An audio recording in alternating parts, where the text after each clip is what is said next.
Let's bring in former FBI special agent and NewsNation national security analyst Tracy Walder for more insights. You wonder if for somebody who has had multiple deportation citations or whatever you call them, they're still able to get a weapon like the one used to kill their neighbors. And then they somehow were able to evade law enforcement all the way to the U.S.-Mexico line. Likely this man is back in Mexico. Well, thank you for having me, Adrienne. I wish it was under different circumstances. I think part of the issue is, Texas gun laws, right? There really aren't any background checks associated with private sellers. And my guess is this is how Preza was able to obtain a weapon. There's no background checks. There really are no Social Security background checks. And so it was probably relatively easy for him to obtain it, especially in this area.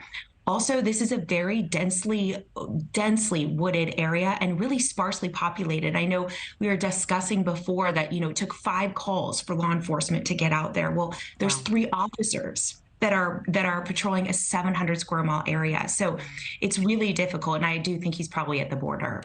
In terms of standard protocol, what exactly would be happening this many days past this horrific crime? I would imagine that they've searched the entire perimeter of this neighborhood, but then knowing what they know about this suspect, would they go into Mexico? Would the FBI actually send agents there?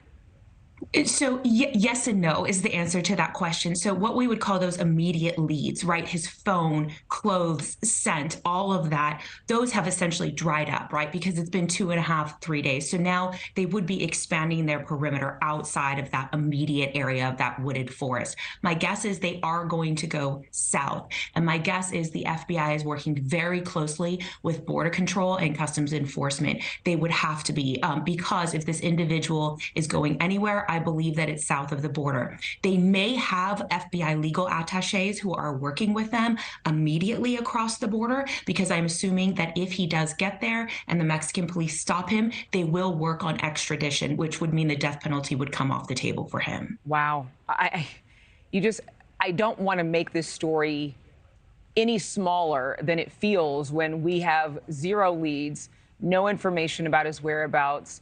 And it's as though he did it and he's a ghost.